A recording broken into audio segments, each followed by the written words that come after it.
Welcome back. I'm Kate Hildreth. You might have noticed that the name of this channel has changed. It used to be The Rogue Millennial, and it's been updated to Generation Rogue.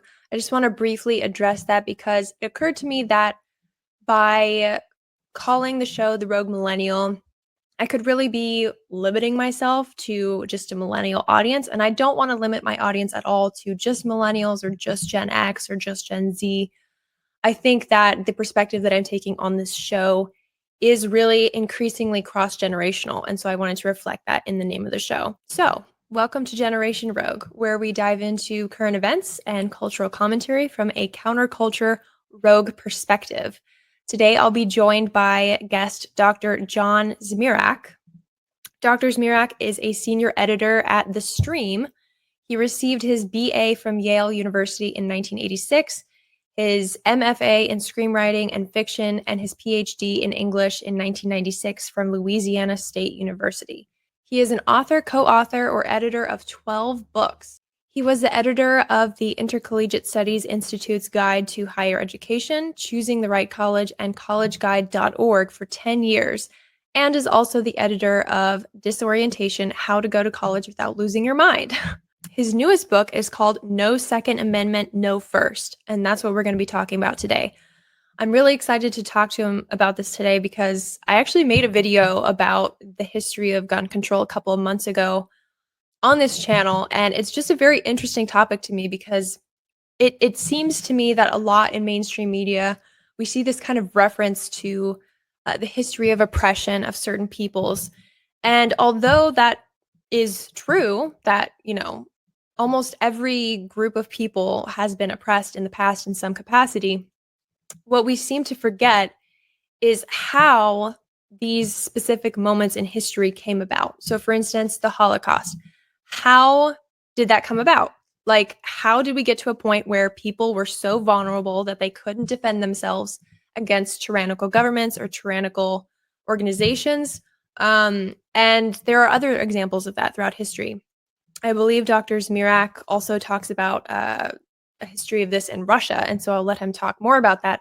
But this is very interesting because if we're going to talk about history and this oppression of people and this cyclical thing that tends to happen, we have to look at the steps of how we got there, right? Like, how do we get to a point where governments were able to take advantage of people so horribly and hurt a lot of people so massively? So before I welcome Dr. Zmirak, I want to give a shout out to our new sponsor, Native Path. Native Path Collagen is a single ingredient formula with no fillers, additives, or artificial sweeteners. Plus, it's third-party tested for heavy metals, ensuring purity and safety. That's so important considering there are so many products out there on the market, collagen products that can't say the same.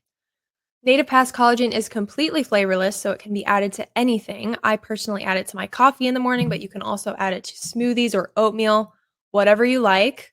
Their peptide formula makes it more bioavailable, meaning it's absorbed more easily into the body and mixes perfectly in whatever you're mixing it in without clumping. My other favorite product from Native Path is their Collagen PM. If you're anything like me and your brain is going a million miles an hour as you're trying to go to sleep at night, Native Path's Collagen PM has literally helped me get the best sleep I've had in years, and it's natural, which is the best. They offer amazing bundle deals. You can get 3 or 6 packs at a fraction of the price of other brands. With over 4 million jars of collagen sold, 1 million happy customers, 8,000 5-star reviews, and 365-day no-risk guarantee, Native Path is a trusted choice. Right now, when you visit getnativepath.com/dailyclout, you can stock up on Native Path collagen for a massive 45% off. Plus, free shipping. Every order comes with that 365-day money-back guarantee, so you can try it risk-free today. Reclaim your life and rejuvenate your spirit and glow with vitality. Don't miss this incredible deal. Again, that's getnativepath.com/dailyclout and start your transformation today. All right, without further ado, let's welcome our guest. Welcome, Dr. Zmirak. It's good to have you. Thank you, Kate. It's a pleasure to talk to you. Great to have you on. So, as I mentioned, Dr. Zmirak is a senior editor of The Stream, and today we're talking about his new book, No Second Amendment, No First. And it's such an interesting title that really grabs your attention. So, I just want to start there. What made you pick this topic? Why now? And what, if any, current events kind of inspired you to write this book now from the perspective that you took? The most powerful impetus was watching what happened during the COVID panic, watching people throw away their most treasured fundamental human rights with both hands. You can't go to church. You can't go to work. You have to wear something on your face. You can't have political meetings except if we decide that this one's okay, because Right. it was fine to have George Floyd things, but not to have election things and not to have church events. So like, well, does the virus know the difference? Mhm.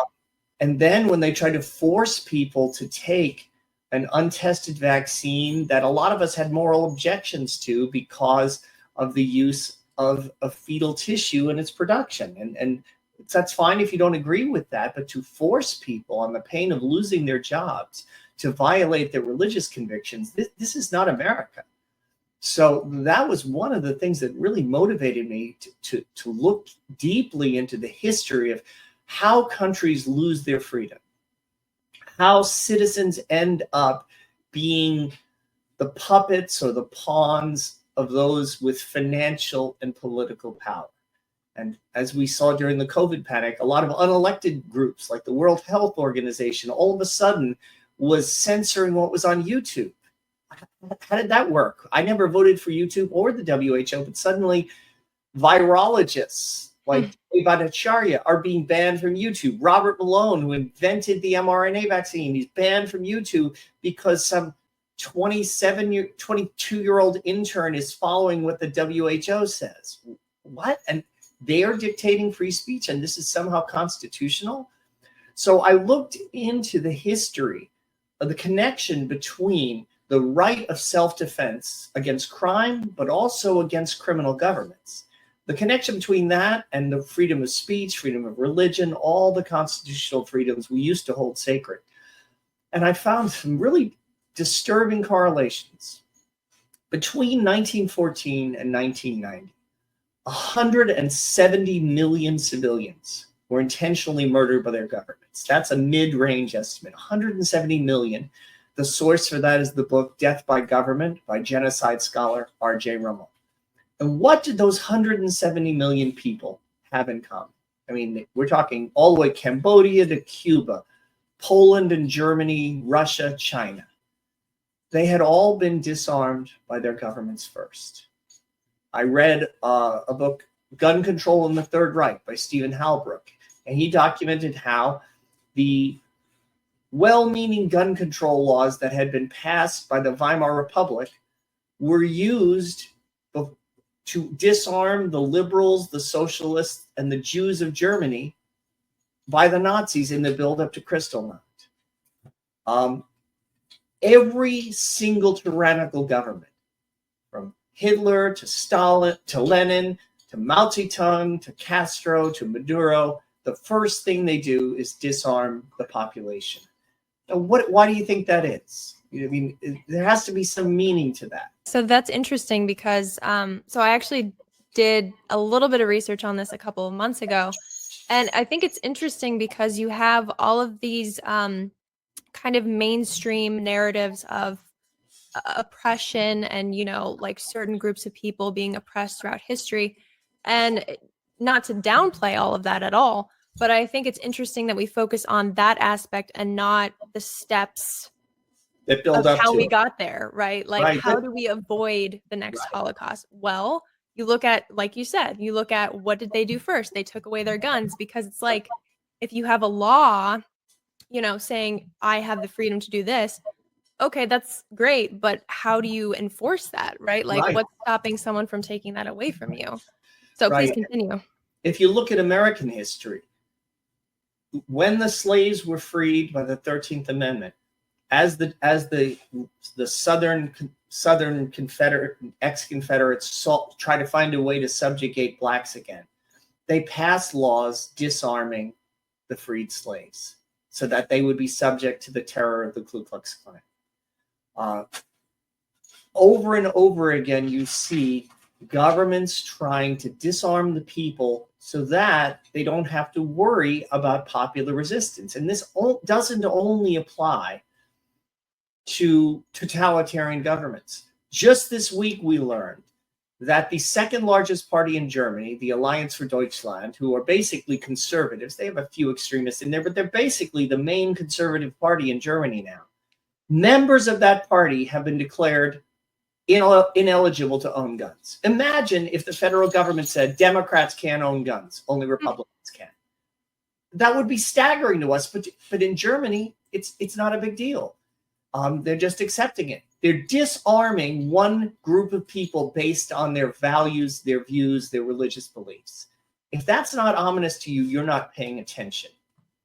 Another thing I noticed is countries where the citizens have given up their guns have a lot less freedoms, even in so-called democratic regimes, than we do in America. Homeschooling is illegal in Germany. So Really? Yes. I had no idea. People lose custody of their kids get put in psychiatric institutions, the parents can be imprisoned for homeschooling. In Australia, they were all said to take the unvaccinated and put them into internment camps to protect the population from them. Australia and Germany, the citizens really don't have very many gun rights. Weirdly, it's such a strange coincidence, the government there is much less respectful of their basic liberties. Now, this is not something unique to me. James Madison, the main author of our Constitution, foresaw this. The Second Amendment was passed unanimously by the first Congress.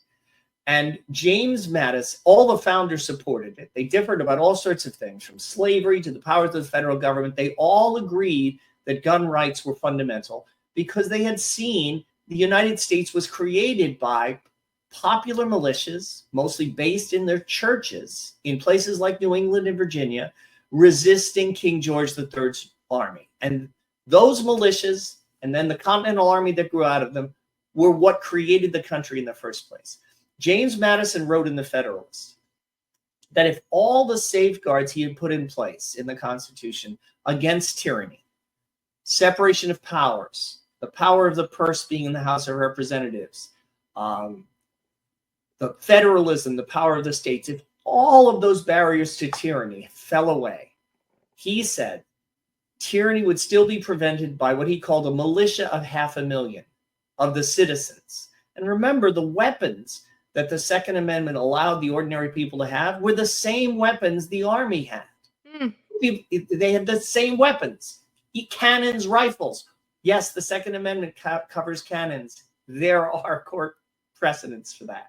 The intention of our founders was that the Second Amendment be like that axe you see behind a glass case in case of fire up on the wall. It's in case of emergency, because they didn't want the government ever to be able to see the people as cattle, as calves on a veal farm. They wanted the government to be a little bit afraid of the people. Now, Joe Biden is really contemptuous of that. He's made public statements, your AR-15s aren't going to do you any good. We have F-15s. You couldn't resist tyranny in America. And which I would say, tell it to the Taliban. The U.S. military couldn't conquer the Taliban. Do they really think they could hold down all the red states if they tried to impose a tyranny? But if in the name of public health and public safety, we turn over our firearms, then we are literally at the mercy of the government. We are ultimately no freer than people in Australia who might be sent to internment camps, or people in Russia who can't speak their mind. So it was going through the COVID panic and the tyranny that was imposed in the name of it that really motivated me to write No Second Amendment, No First. I mean, I had never even handled a firearm before I started working on this book. I actually started learning to use a gun so as not to be a hypocrite when preaching about gun rights. But I'm a native New Yorker. I don't even like to drive. I take Ubers everywhere. I live in Dallas, but I still pretend I'm in New York. I learned to use a gun while researching this book. So I don't come from some gun culture. I'm not a hunter. I can't even stand a fish because I don't like pulling the hook out of the fish's mouth. I feel cruel. I'm not a so-called gun nut, which is a slur that is used by small coteries of American urban elites who live in safe neighborhoods and gated communities and are confident the police will protect them. You know who really was a big fan of gun rights? The Black Panthers. The Black Panther Party were big Second Amendment people because they saw their community as under threat, both from crime and from a militarized, really aggressive Los Angeles Police Department. Ironically, it was Ronald Reagan who signed the first gun control laws in California, in part to control the Black Panthers. You know what's interesting is, and I hear this a lot from my friends who are very anti-gun, is, why would anyone need a fully automatic machine gun? Or why would anyone need, Well, nobody does. Fully automatic machine guns are not available. They're actually already illegal. So see, there's your talking point. No, those are illegal, and nobody is trying to legalize them. Nobody is trying to say you should have fully automatic weapons. Right. Well, this is my point. Is people think that why would we ever need the same kind of weapons and machinery as the government has, as our military has? And the answer is just what you said, right? Yeah. Like if we're talking about the need to defend ourselves, we're not going to be very effective if we're sitting over here with bows and arrows or, and they have these fully automatic machine guns. Like that's not going to work. Well, we're talking semi-automatic, a semi-automatic rifle, an AR-15 like the one I have. Mm-hmm. It's something, it's the most popular hunting rifle in America. More people are killed every year by strangling and with hammers than are killed with any rifle of any kind. These mass shootings are tragedies, but what they are is failures of our mental health system. We see that the Nashville shooter had been under treatment for 20 years and had talked about homicidal fantasies, and her psychiatrist didn't do anything about it. That is not an excuse to disarm all the law-abiding people in the country. Every year, more than 100,000 Americans stop crimes by just showing that they have a gun without having to harm anyone. 100,000 Americans every year save themselves from being robbed or raped or kidnapped or terrorized simply by showing the fact that they have a weapon. Before we continue, I want to recognize and thank our valued sponsors at The Wellness Company. This team of renowned medical professionals, including Dr. Peter McCullough, Dr. James Thorpe, Dr. Harvey Risch, Dr. Drew Pinsky, and many other truth-seeking doctors, they have crafted The Wellness Company's Medical Emergency Kit, which contains life-saving medications so you can be prepared for times of crisis. In this kit, you get a little booklet that explains what each medication is, what its side effects are, what it's used for, so that you can be informed about what you're getting. This kit contains life-saving medications such as antibiotics, amoxicillin, ivermectin, Z-Pak, you name it. In addition to the Wellness Company's wonderful medical emergency kit, which I always have on hand in my house, the Wellness Company has crafted the COVID emergency kit. This is the contagion kit, and again, you get a booklet that explains each and every medication you're getting. This kit contains ivermectin, hydroxychloroquine, a nebulizer, and everything you'll need to combat contagions should they be spreading around, especially with talk of bird flu and the next potential pandemic. But pandemic or not, it's great to always be prepared for a time of crisis. Go to dailycloudhealth.com and use promo code KATE for 10% off. That's dailycloudhealth.com, promo code KATE for 10% off. And thank you for the Wellness Company for being our sponsors. Speaking of crisis, the divisive political machine coming out of Washington, D.C. is having a growing impact on our family, friends, businesses, and bank accounts. Inflation is higher than it's ever been. The cost of goods nationwide has skyrocketed, and nations all over the world are starting to abandon the US dollar. So what do we do about it? Kirk Elliott, PhD, offers expertise in economics and investments to help protect our futures. Because let's face it, the government is not going to protect us, so we need to protect ourselves. Kirk Elliott, PhD, is a trusted name in investment management and wealth preservation. He specializes in helping individuals protect and grow their wealth with a focus on precious metals and other commodities as long-term solutions to safeguard assets against inflation, market volatility, and political instability. What's been happening in our country for the last 4 years has really taken a toll on people, and the government has no solutions.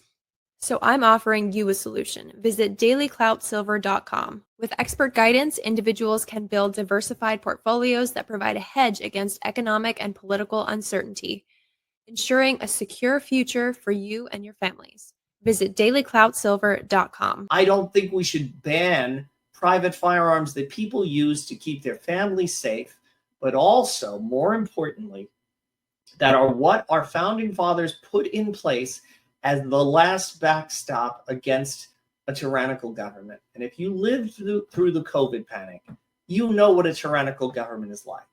It's so interesting to me that people who are really strong pro-choicers and talk about woman's autonomy over her body, and they want to keep abortion legal through the 9th month of pregnancy, but they had no problem with vaccine.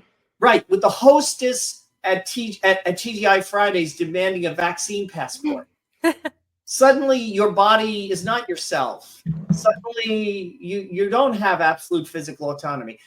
I want people to think that through. I know Dr. Wolf thinks that through because she's a consistent thinker who takes ideas seriously. But most people don't. Most people are content with slogans and memes and sound bites. And what I did in No Second Amendment, No First is try to think these ideas through to the roots, do what you would call a radical critique. Another thing I noticed, after our invasion of Iraq, one thing which I opposed, I thought it was stupid and it turned out to be right, but our invasion of Iraq, one thing we did, we imposed American-style gun control on the country. So the Christians and a lot of the other religious minorities turned in their guns because they were law-abiding citizens. Who did not turn in their guns? The people who went on to form ISIS. 700,000 Christians in Iraq were ethnically cleansed, either killed or driven into refugee camps in the wake of the Iraq War. If you go a few hundred miles north to Syria, there were Christians there under a very similar government.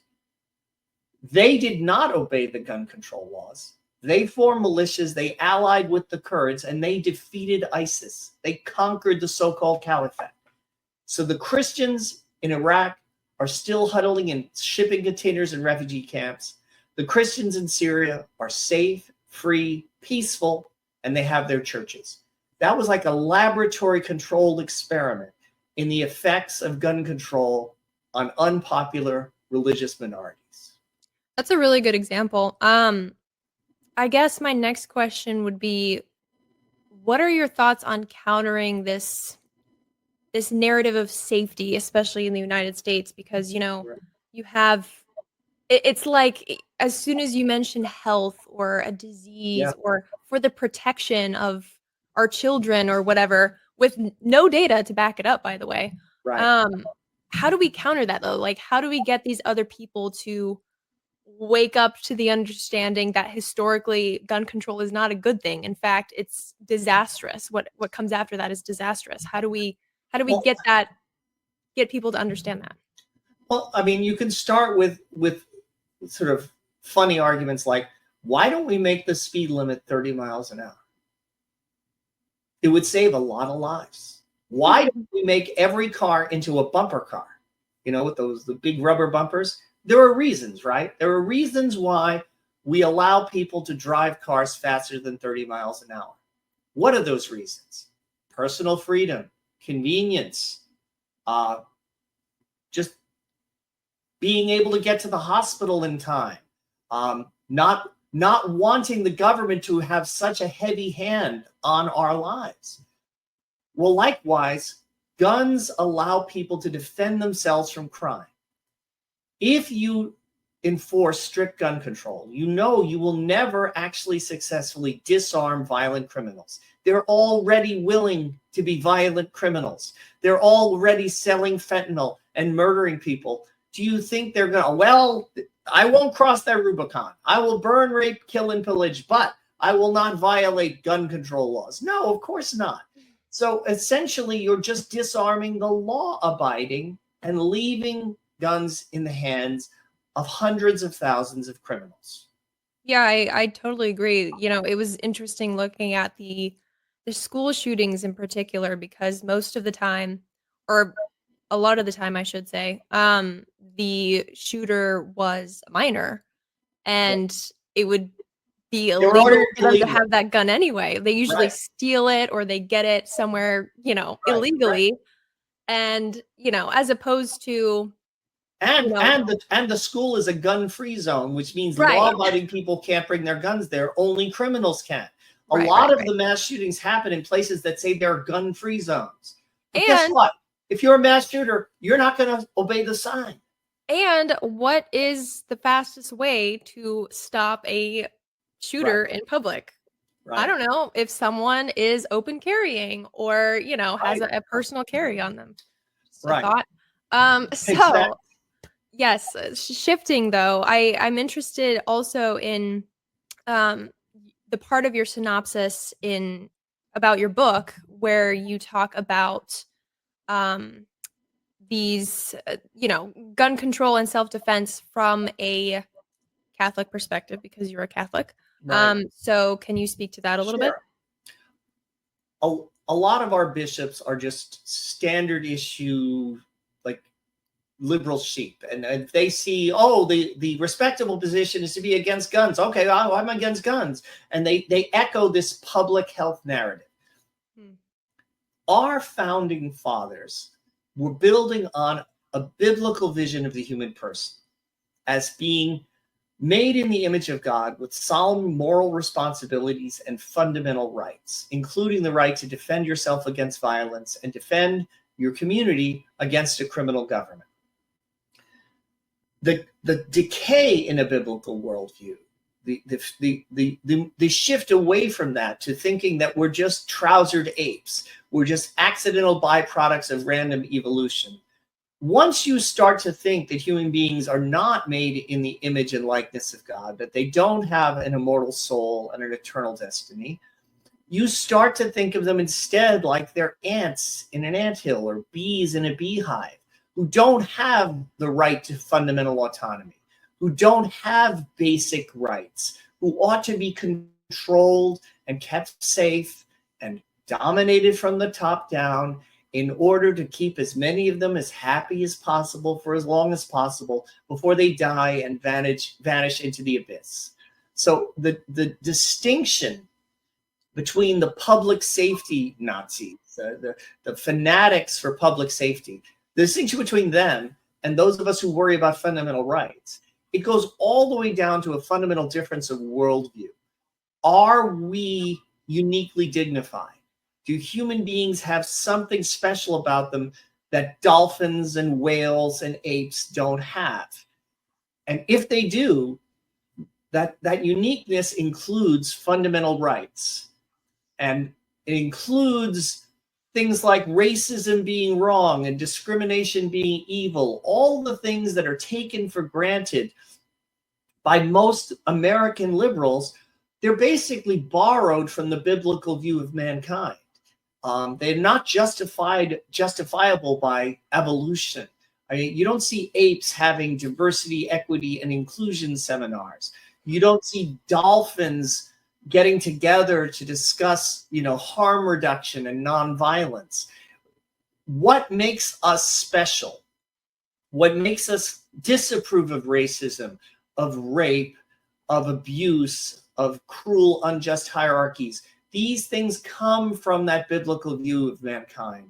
And if you take that biblical worldview away, your decision to be anti-racist is arbitrary. It's like saying, well, I'm anti-racist, or I'm a goth, or I'm into punk rock. It becomes a purely arbitrary personal choice because there is nothing in mankind to ground moral arguments like that.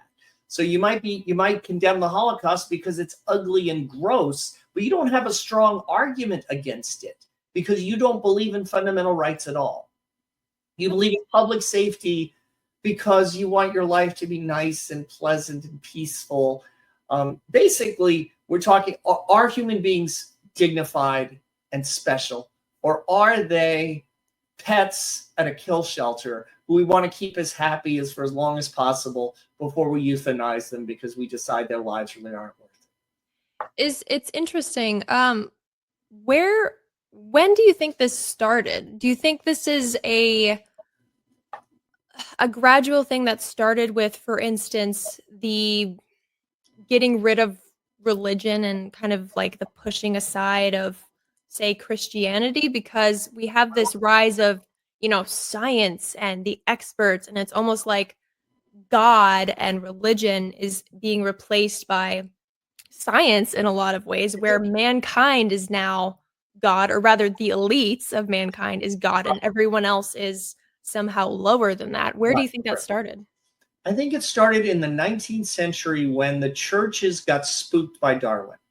When they said, "Oh, Darwin, he explains where mankind came from. You don't need the Bible." Well, I guess the churches, we don't really have the authority to talk about what's true and false. We can't talk about man's origins. We are not sources of objective truth.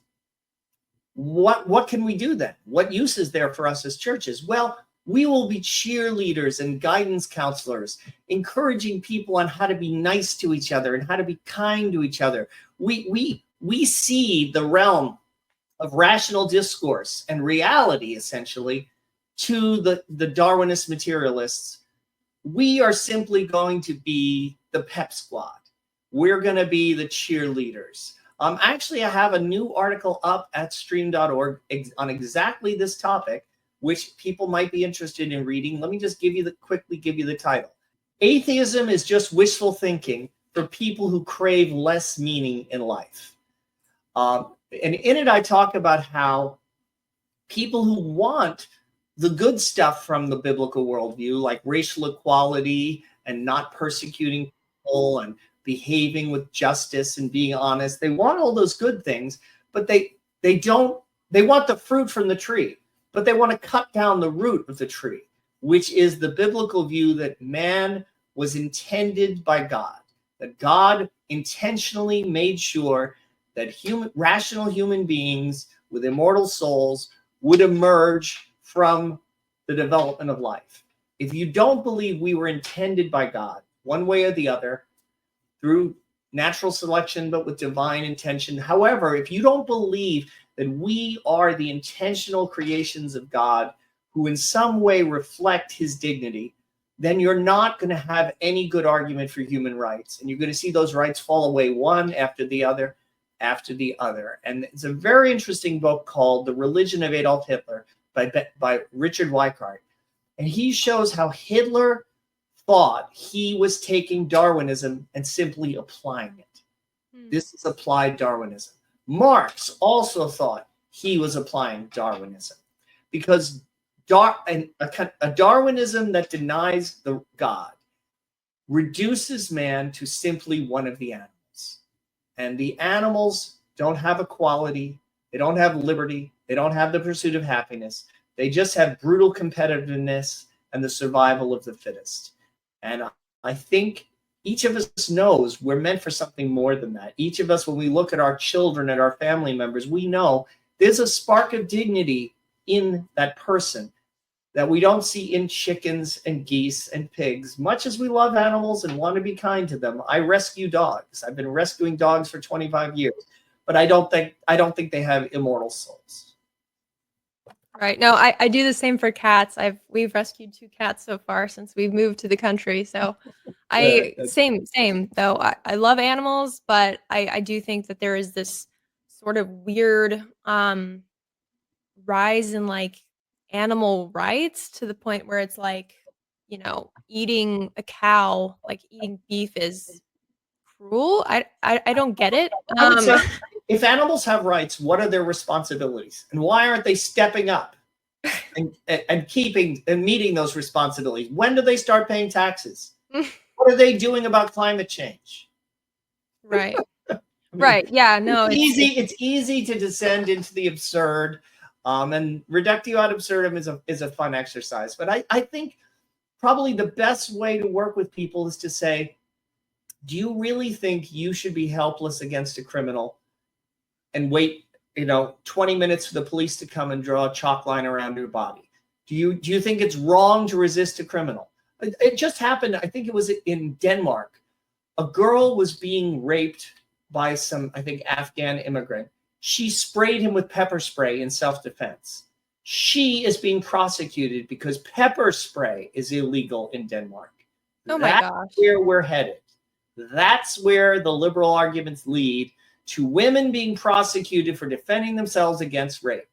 That happened in Denmark last week. We're not making this stuff up.